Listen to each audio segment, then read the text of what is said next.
SuperTalk Mississippi media production. The Mid-Delta Auction Company Spring Consignment Public Auction is happening Friday, March 20th in Greenwood. Agricultural, construction, trucks and trailers, and more. Visit www.mdauction.com or call Will Jeffcoat at 662-299-2414. Roll pre-record on my count. 7, 6, 5, 4, 3, 2. Roll A, fade up on A.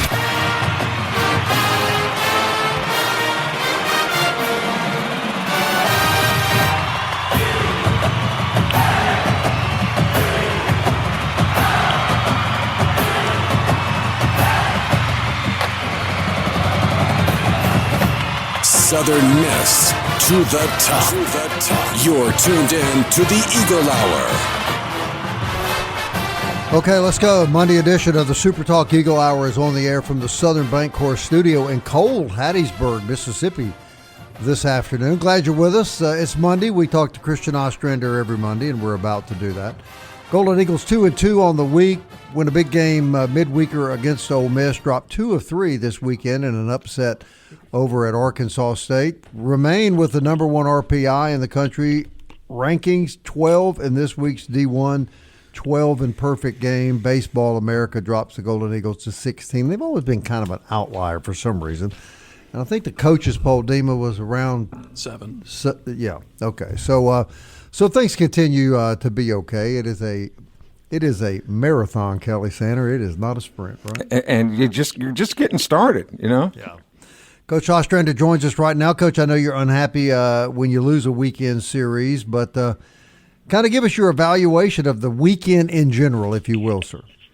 Yeah, always, our goal is to win series and win every one, and that's the standard around here. It's hard to do. It's hard to win every one of them, but you gotta. That's got to be your mentality, right? And we just didn't play good enough this weekend to do that in a hostile environment. That they were ready, man. They were ready, and I'll tip my hat to them.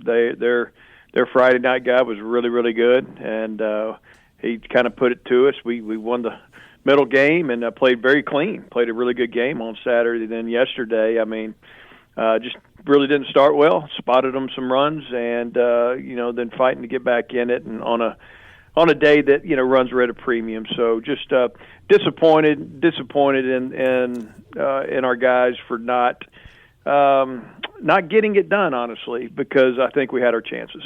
Yeah, no question. And you're right about them being ready. Their announcers made it. They broke their attendance record Friday night and then again Saturday. They talked about it being the biggest baseball series there, maybe ever. And sometimes, Coach, you just have to give the opponent some credit, don't you? You do, and I don't discredit anything they did. They earned it for sure, and and that's the margin for winning and losing is so thin that we had chances. We had some self-inflicted things that hurt us. So you look at all that and woulda, coulda, shoulda. Doesn't matter, but we were right there, and against a really good team. I think they're gonna make some noise, and but no, they played great. We didn't, and that's what happens, and that's just how vulnerable we can be. And I want these guys to know that, and they understand it. They're hurting, but that we're not going to be given anything. You got to go earn it. Coach, here's the irony, I think, of college baseball. You take that game yesterday before the 2 errors that gave them 3 runs. Clearly, your pitcher strikes out the third batter, the third out on a 2-strike pitch. You don't get the call for whatever reason. The guy doesn't call that a strike, and then the next 2 batters come up and score on errors in the infield. So it is truly a game of inches, is it not?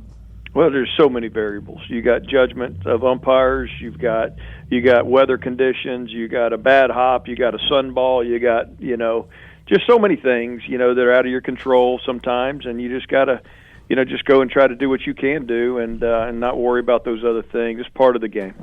The ball bouncing back 20 feet to the catcher also is another variable that you don't always account for, Coach. I'm just curious, your overall evaluation of your offense this weekend, Coach Ostrander. I think it was probably our worst performance, for the weekend to this date. I don't think we swung the bats like we were capable. Their pitchers had something to do with it too. They had their lefties gave us fits, and we were able to, capitalize here and there on a big swing and, leaving the park. I think a 3-run homer, a 2-run homer throughout the weekend, and then a solo by Joey. But yeah, they didn't give us freebies. They didn't inject any life into us, our rhythm offensively by doing that. So we had to earn everything, and it was hard to string together 2-3 hits in a row. It's talked about a lot of times how hitting is so contagious, and since you have so many guys right now who are kind of in slumps, certain guys in particular, do you move anybody in your lineup, or you kind of just let everybody kind of hit out of it? Well, you don't. I mean, there's not a whole lot of interchangeable parts. I'll be honest with you. You got to, go with the horses that you expect to take you there, right? And for us to be a team we need to be, we got some guys that need to do what they're capable of doing. There's no doubt about that. And when they're not, it puts pressure on other spots as well. So, the placement and stuff, still trying to figure it out, definitely one spot in that lineup as well. But ultimately, if we're hitting on all cylinders, we're probably not having this conversation and stuff. And we've had moments already in these first 20 games where it was flowing pretty good. But, right now, this past weekend, and particularly, it just wasn't. Another question about hitting, and then we'll get on to pitching. Logic would dictate then after the results of this weekend that other teams are going to start throwing left-handers at you, particularly in conference play. Do you anticipate that? I would if I were them too, after, seeing that and the information that's available. There's no secrets. And but, it becomes an execution game, right? A hitter sells out to a plan, an execution plan of an approach, and then the pitcher tries to sell out to execute a certain pitch. Well, if you don't execute it and leave it in the wrong spot, you can punish it, and same thing goes for a hitter too. So, yeah, I wouldn't be surprised, Kelly. All right, pitching-wise, I thought the number really, Excellent. I mean, really the amount of runs that were given up, earned or unearned. The pitchers, I thought, their effort should have been enough to have the results be a little bit different.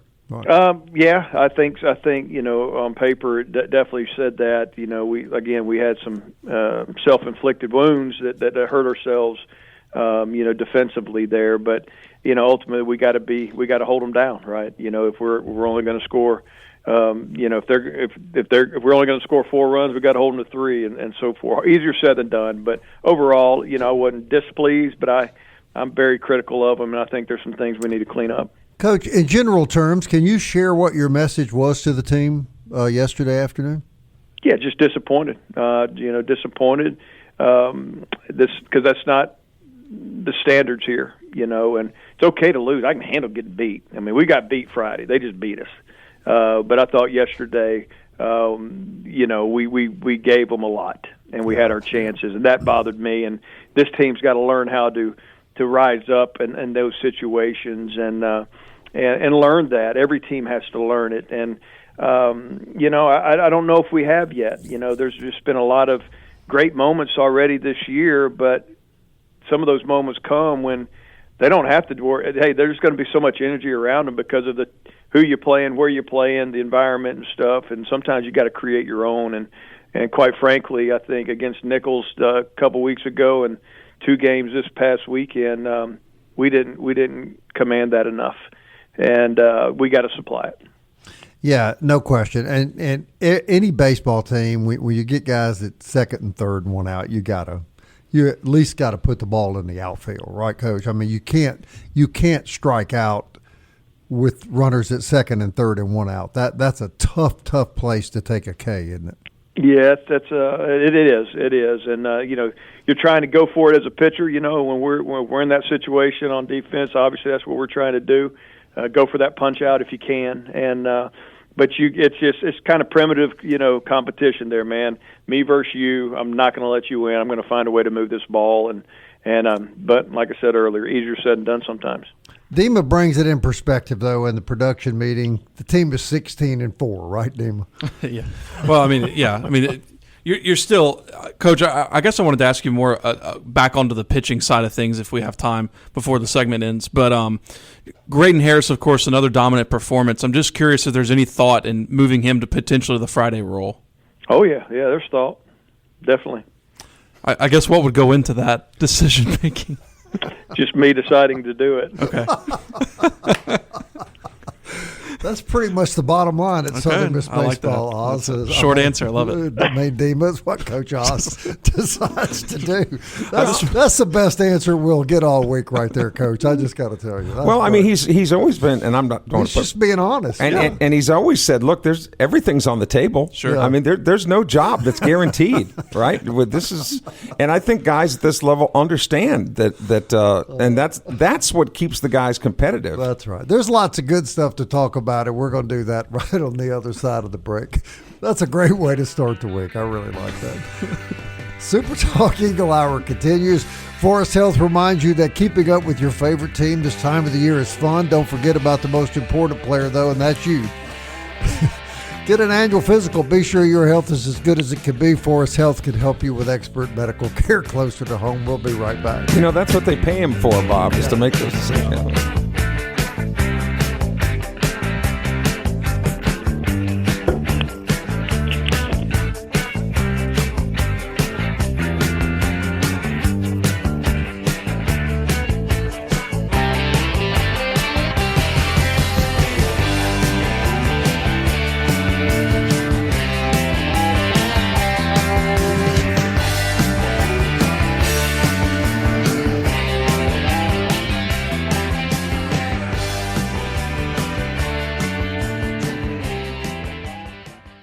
Big news from Robinson Electric Supply in Laurel. We've moved. You'll now find us directly behind our old building, right by Sawmill Animal Hospital. We're still your trusted electrical distributor, carrying everything from conduit to tape. And don't forget our full line of Milwaukee tools. Whether you're a contractor or a DIY pro, stop by the new Robinson Electric Supply at 1222 West 6th Street and see what's lighting up Laurel. Robinson Electric Supply. New location, same trusted service. Southern Miss to the top. To the top. You're tuned in to the Eagle Hour. All right, welcome back. We've got Coach Christian Ostrander on the show today. Second segment sponsored by Eagle Tire West. Former Southern Miss player Matt Warren invites you to see him for premium Goodyear products, full service auto and truck service. They're next to Smith Motor Company, Highway 98 West, Hattiesburg. Family operated since 1985. Eagle Tire West, Goodyear tires, full service, big Southern Miss supporters. All right, Coach, 3 Sunbelt teams in some of the polls today. Louisiana moves into the top 25. Sunbelt's shaping up to be a really competitive league this year, isn't it? It sure looks that way. Yeah, I think that's great. And, again, we want them all to do well, and you just want to beat them when you play them. So, but that's good to see for our league. Yeah. Another thing I wanted to ask you about before we get the guys back here to wrap up this segment, news comes out today about the Dandy Dozen 12 best baseball players in Mississippi. And according to this article, USM has commitments or signings from 7 of the 12. Ole Miss gets 2, Vanderbilt 1, Florida 1, and Memphis 1. But, man, that says a lot about recruiting and the attractiveness of the Southern Miss baseball program these days, Coach. Well, that's awesome to hear, and those are great recognition of those young men, and just a great job by assistant coaches for targeting these guys and us pursuing them and ultimately getting them. And we're excited. That's our model. We invest in the high school player greatly, and there's some other ones that aren't from the state that's going to be in that class too that are pretty good. So we're very excited about that. Coach, Nicholls tomorrow night down in Biloxi, obviously that took that game from you guys a couple weeks ago. How do you want to see your guys bounce back after a tough series loss and also dropping a game to this team? Yeah, I think there should be plenty of motivation from within, to go play a good game tomorrow. That's what you'd hope for. But I don't leave anything to chance, and we're definitely going to address some things today and practice and get ready to get on that bus and go compete and get back in that win column in Biloxi and just in general for the next game. So, most important game of the year is the one we're playing tomorrow. Troy this weekend at the Pete. Troy, coming into the year was one of the, dark horses, if you will, to win the Sun Belt. Obviously, they've had a tough start to their season, but they still have the talent to give you guys a challenge this weekend. Oh, there's no doubt. There's going to be a lot of familiar names. Their offense can be scary. It's just a lot of respect, and, they're going to have talented players. And I think their record can be deceiving. So we don't look at that. But then ultimately, like we talk about all the time, is it's not about who you're playing. It's just we got to go play our game and play clean and play good and play well. If we do that collectively, it doesn't matter who's in that other dugout. So, but we'll be up for a challenge and look forward to it. Coach, I think a lot of our listeners would be interested to know how these games away, neutral site games like tomorrow night at the Shuckers Ballpark. In the past, Southern Miss has played in places like New Orleans. They've played in Jackson at Trustmark Park. What are the dynamics that go into making those decisions? And generally speaking, do you like those games? Yeah, I think selfishly I'd rather play at the Pete, right, than go to play at these neutral sites. But it's great for our fan base. We have a great fan base, and on the coast. We have a great fan base in the Jackson area. So being able to go up there in their backyard and play a game, I think that's a good thing. I think that's something that they enjoy, and it's good for our fans. And so yeah, it's part of it. And a lot of folks do those things, and we look forward to going down to Biloxi tomorrow night and hopefully giving our fans down there on the coast something to celebrate. And the final question I've got is, you talk about the 7 players that the Dandy doesn't. A lot of high school kids may get the opportunity to sign, pro contracts right out of high school. I know that the youngster from Oak Grove who is committed to Vanderbilt, there's talk that he might be, a top 15 pick in the draft. So tell us kind of about how you work plan Bs in case you happen to lose any of those guys. Well, I think you just bringing in a big enough class, when we do, or, to where if you did lose some, you're going to know early enough. You're going to hear more, rumblings and stuff and possibilities early enough to be able to, make adjustments. And I think, but no, it's just part of the process. You don't ever know. Just like when you're dealing with our roster for next year, we don't know what guys on our current team that could be back that will have the opportunity. It's just, it's just a part of the animal that you just got to wait and see, but be prepared.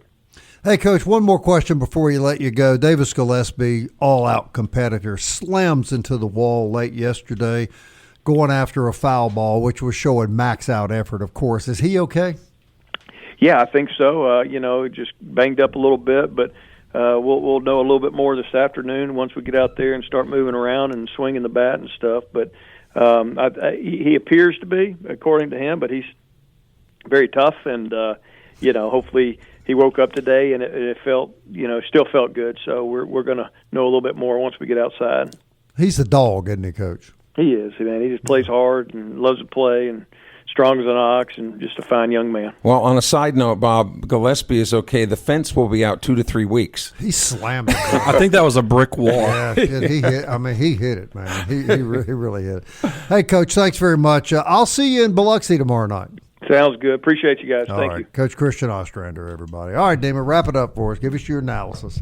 Well, I'm so glad you brought that up about Davis Gillespie. I'm glad he answered that, and it does sound like he does have some type of nagging thing that was at least. I can see why. Yeah, so that's something definitely to monitor. Yeah, it was obvious he was frustrated. I could say that just from the tone of his voice and just kind of the way he was answering some questions, and why. Especially one question. Yeah, for real. Which, I was just curious. Graydon Harris has just been lights out, and Colby Allen, while, it isn't like he's didn't do anything wrong. It's just like you want your most dominant pitcher on Friday night, and I just think Graydon would be the guy at this moment. I don't think it's clear. I think it's clear, like you're saying, yeah. And so I'm glad he was able to. And to me, at least, from what I got from that question, is that Graydon Harris will probably be the Friday night starter this week. I'm going to tell you what, I don't think we can get out of this segment, too, without saying kudos to a guy that was on the show this past week. Cross Sibley was perfect in both of his appearances this weekend. Yeah. What did you sit down like 10 all 10 batters he faced? He's a dog, isn't he? Yeah. But this is the first time this season, though, and why some people, want to panic, but this is the first time this year that the pitching staff has pulled this wagon the whole season. right? The entire season. And they've been able to overcome some weaknesses in the batting department. Right. But statistically, the Eagles are near the bottom. And I asked both of you guys for your opinion about this, and you both agreed with me in our production meeting. This hitting slump has been going on for a couple of weeks. It's been hidden by the brilliance of the pitching staff. Yeah, so I'm saying they've been pulling the wagon. The pitching staff has. Yeah, no doubt. When you look at the last couple of games, I mean, the Ole Miss game, 2-1, right? You had to get a walk-off in the ninth. Even the Mississippi State game, a couple of the La Tech games. But didn't dominate North Alabama with hitting. No, you didn't. You really didn't. But again, all that to be said is there's still that outlier in the back of my head that says, like, okay, what if Matthew Russo gets going? Like, what if Tucker Stockman gets going? Like, what if Davis Dre Barrett, just starts mashing the baseball? Then you're looking at this team going, I don't know how you beat them. So that's in the back of your head, because of how good the pitching is. And you can look at the current statistics and see that the Eagles are 11th out of 12. 14. Out of 14 in hitting, but you also have to remember who they've been playing. Right, they've been playing a much better schedule than the number one schedule. Well, sure, but the last 2 weekends, for sure, North Alabama and Arkansas State, you would argue that their hitting should have been near the top of the league against those opponents. While good pitching from Arkansas State, of course, they are second in the league in ERA, but you would still think that if you claim to be a top 10 team like Southern Miss was, you should be able to hit that. And how good is Arkansas State going to wind up being? Yeah. I mean, this might just be the beginning for their ascension. Poll they got in. They appeared in the top 25. I can't remember which poll it was now, but there was one. There's one poll that has 3 Sun Belt teams in the top 25. So, who knows? Deema's right earlier. He said RPI rankings, all that right now. It's early in the year. That's more for guys like us to have something to talk about. Yeah, it's for the fans. Than what is the players and coaches think, I believe. Yeah. The thing with RPI that you can look at is strength of resume and strength of record, which Southern Miss currently still is number 2 and number 3 in those regards, which is really good for all the people who are saying, oh, well, there goes the chance to host since they lost a series to Arkansas State, which is just so dumb. Like, that's just people who just are admitting they don't know how college baseball works, number one. Right. So right now, they're still in a really good position to host a regional, if not still get a top 8 seed. To Kelly's point about the pitching, the team over the weekend hits 225, 29 strikeouts, 6-23 with runners in scoring position, and they came that close to winning the series. Game of inches. You just said it. Right. Maybe win the series if the wild pitch doesn't bounce off the wall right back into the catcher. And there's win the game. There's where you talk about home field advantage, because the Arkansas State catcher, he knew exactly it was going to bounce back to him. He's seen it time and time again. But you can't fault the Eagle coaches for sending the runners. No, you got to. The only questionable no-sin send was Higdon rounding third on that double from Morrison. I think in that scenario, send them. I don't know, but I'm not going to question it. Who knows? Bottom line is you get runners at second and third and 1 out, and your next guy cannot strike out. You had it twice. Cannot strike out. Just put it in play. Back-to-back innings. Put it in play, Kelly. That's exact. A ground ball probably scores a run. A fly ball, we know, scores a run. Let's move on. Who's next? We'll kill that. Oh, Nicholls. It's Nicholls. Well, when we come back, we'll look around the league, scores around the league, but also softball. Yeah. Big series win. Do we have to play Nicholls tomorrow night? They're coming.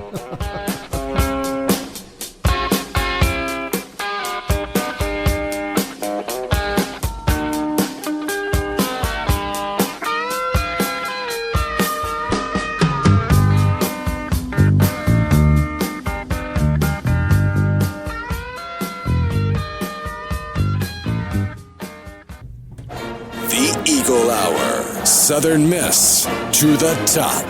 All right, welcome back to the show. DBAT sponsors this segment. DBAT on Hardy Street for baseball, softball training, batting cages, pro shop, all sorts of reasons to go to DBAT. We're grateful for them. Home repair, home remodeling, home construction, MCS Home Center has it all. Everything you need for your next project. They've got it out at MCS Home Center in Bellevue. It's Hattiesburg's new improvement home center. Local folks, great people. 7329 Highway 98 West, and gorgeous, we should add. It is a beautiful store. And they now have appliances too, Bob. So they do. Keep, yeah, they keep. Man, they carry nice stuff. Yeah, and they just keep adding things. They carry this thing I'm thinking about buying. It's the outdoor flat top grill that you can. It's like a grill you see in a cafe, let's say, but it's outdoors, butane.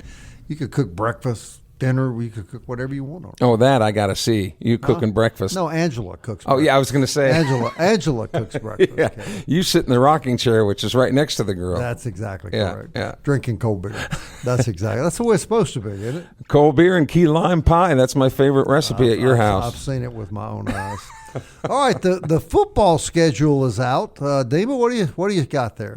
Yeah, and I want to say first and foremost to take this schedule as a grain of salt because it might change because Louisiana Tech appeared on the Conference USA schedule and the Sun Belt schedule. Yeah, I read where they've got 22 games scheduled. Yeah, 20. Yep, that's right. So they're going to have a gauntlet in front of them. So it kind of reminded me when Southern Miss was actually coming into the league. They were also on both the Conference USA and the Sun Belt schedule. It ended up being that they ended up being on the Sun Belt schedule, of course, but that schedule changed. So we're going to announce the schedule, but it could change is the caveat. Conference USA loses again. Losers. Alcorn State to open up the season here in Hattiesburg, Auburn on the road, Connecticut at home, and then Tulane on the road. That was the non-conference slate that everybody knew. Here is the Sun Belt slate. A Tuesday night road game at Troy to open the conference schedule. Tuesday night. Arkansas State and Louisiana in back-to-back home games, and then Monroe on the road, and then a Thursday night home game against James Madison before going on the road to Louisiana Tech, coming back home to play, wait for it, South Alabama, and then on the road for the final game of the season all the way up in Norfolk, Virginia for Old Dominion. Is that Thursday night game a home game? Yes, against James Madison. Well, that'll be fun. A couple of things. Tuesday night, though, that's a little odd. Well, that's, them and the MAC, this Fun Belt and MACtion midweek action. I don't like Tuesday night college football. It's very strange. Yeah. You have to get the Saturday off before and the Saturday after, right? To get that Tuesday in there. But a couple of things that I like about the schedule. Number one, the final road game or the final game of the regular season, which is the Saturday after Thanksgiving. I always like when the Eagles are on the road because I don't care if the number one football team in the country comes to the Rock the Saturday after Thanksgiving, nobody's coming. I mean, everybody just leaves for Thanksgiving. So the crowds are always small. So I'm glad they're that deer hunting. That the season opens right about that time, right? So I'm glad that game is at Old Dominion. The other thing I like is they're not even opening the season until Labor Day weekend. I like that. Yeah, because, some teams are playing, in mid-August now. That, yeah. And it's hot enough at the Rock. But the fact that they're waiting until September 5th, I like that. Well, guys, I contend that the biggest game on the schedule is the fourth game. And that would be the game at Tulane. Hey, how many folks do you think Southern Miss fans will make that trip? You're laughing, but you don't think that's an important game? I'll be there. Let me just say that. I'm going to be there for that. You're not kidding. And that, of course, they're talking about Will Hall being the head coach at Tulane. That's unbelievable. But I think there will be a huge Southern Miss contingent at that game. There usually is anyway, because anytime a chance people get out of Hattiesburg to go to New Orleans. I just pray to God they win the game. They could go 1-11 and win that game, and I would feel okay. I think. Just don't lose that game. Yeah, it's going to get interesting. One thing that I thought was really interesting was I think it's like the way the home schedule lines up, because sometimes you have a stack of like this past season, they had a stack of home games to start the year, and then kind of had that they almost went a month without playing in Hattiesburg.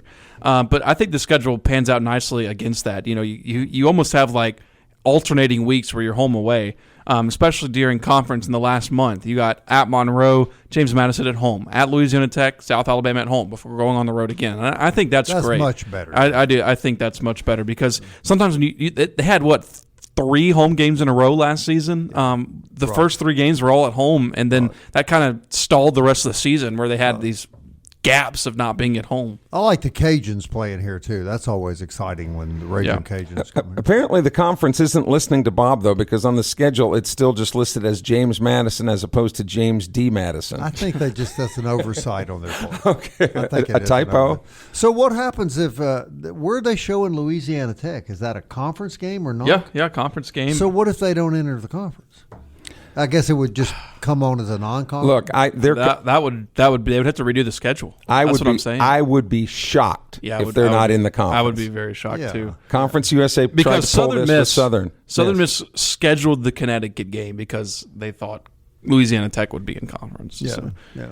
I remember when Jeremy McClain was on the show, he said, "Kelly, that's not right. It's not official yet." Yeah, and then like 3 weeks later, they scheduled the Connecticut game. So, basketball-wise, we do know that Troy winning the Sun Belt tournament. The Troy men are in the NCAA basketball tournament. They will play Nebraska in the first round of the Southern Regional coming up this week. Great segue there. Let me just throw this in real quick. I had about a 2-hour meeting. And I'm grateful that Jay Ladner took so much time with me Friday. And when I leave here, I'm going to edit that interview in a couple of parts. Probably be a 2-part interview, maybe Tuesday and Wednesday. Very insightful conversation with Jay, and we talked about everything. We talked about renovation of the Coliseum, alleged shaving of points in basketball games by 3 former players, his thoughts about this year and his hopes for the coming season, and what they're doing now to prepare for next year, and the importance, and Dima brought this up last week, the critical importance of keeping the 2 juniors that were so productive, and that's goal number 1. But we'll have those segment interviews later this week. So while Troy is the only Sun Belt entry in the NCAA tournament, South Al is the only entry in the NIT tournament. I know there were some Southern Miss fans that had a glimmer of hope that the Eagles might be invited into the NIT, considering there are some teams that are in the NIT field that only have 2 games over 500 winning record, which Southern Miss was better than that. But no, that's it. It's all put to bed. So basketball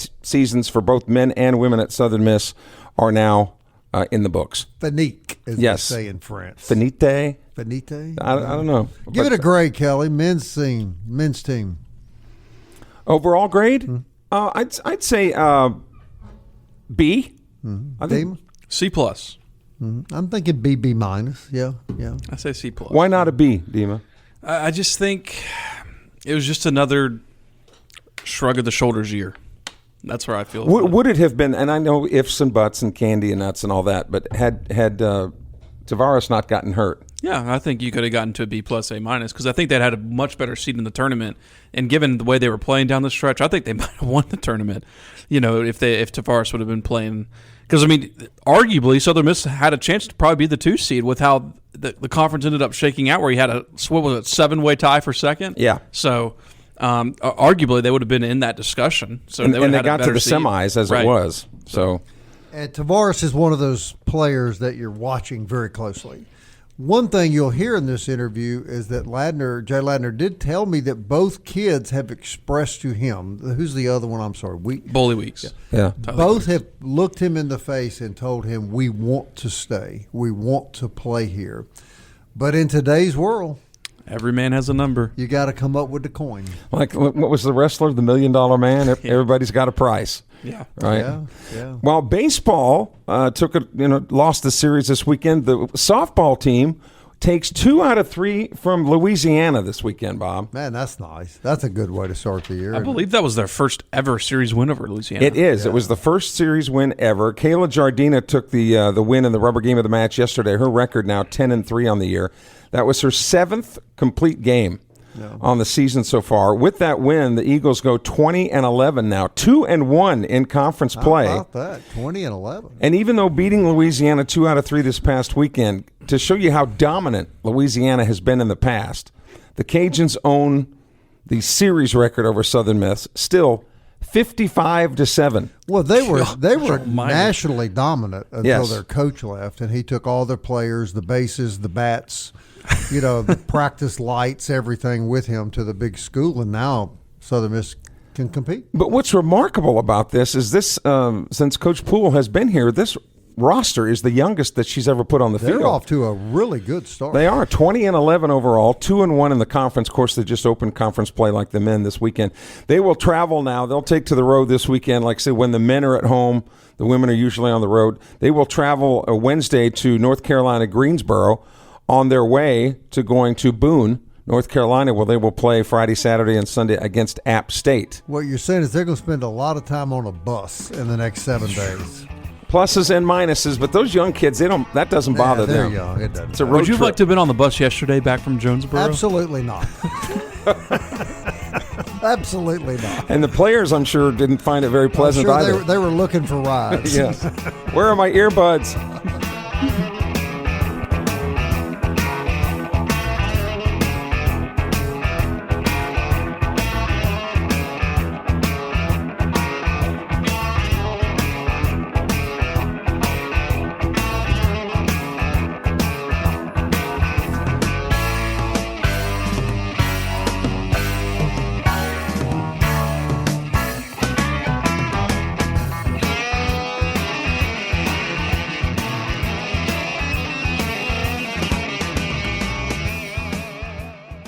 Big news from Robinson Electric Supply in Laurel. We've moved. You'll now find us directly behind our old building, right by Sawmill Animal Hospital. We're still your trusted electrical distributor, carrying everything from conduit to tape. And don't forget our full line of Milwaukee tools. Whether you're a contractor or a DIY pro, stop by the new Robinson Electric Supply at 1222 West 6th Street and see what's lighting up Laurel. Robinson Electric Supply. New location, same trusted service. You're tuned in to the Eagle Hour. The Eagle Hour. Southern Miss to the top. Hey, our good friends at Jewel Masters remind you, if you've got some gold, some silver, some old coins or jewelry in your house that just, maybe they're out of style, maybe you just need some cash. Nobody gives you better money for your gold, jewelry, silver than Jewel Masters. Marty Vick's been doing it a long time. They're located on Highway 98 West. They're the original jewelry store that bought and sold gold and silver. And, Kelly, you can't do business with two finer individuals than the Vicks. And Marty Vick's kind of like the Yukon Cornelius of Hattiesburg. How's that? Yukon Cornelius, in the Rudolph the Red-Nosed Reindeer special, he was the guy that kept throwing his ice pick in there, and he's gold, silver. Oh, yeah, that would be Marty. Yeah. Gold, silver, old coins, old jewelry, and you want to get some cold cash, Jewel Masters, Highway 98 West. Also, I want to remind you about our podcast on Apple, Audible, Spotify, Stitcher, TuneIn, YouTube, Alexa, or Siri. I'll play it for you. And our great friends at Genesis of Hattiesburg, the official auto dealer of the Eagle Hour, and Mo Baby. Now, today would be a good day to go to Mo Beignet and get a hot coffee and some hot beignets, would it not? And tomorrow morning, too. Yeah, and tomorrow morning, too. All right, that takes care of the Bills. News and notes. Dima? Well, let's start with scores around the Sun Belt in baseball for as far as the first weekend for conference play. Coastal Carolina swept Arkansas State. Their record improves to 13-6, and they sit atop of the conference. I think you meant App State. App State, excuse me. Yeah. What did I say? Arkansas State. I have A State on the mind, yeah. All right, Arkansas State. There you go. Beat USM 2-1. So their record improves to 15-6.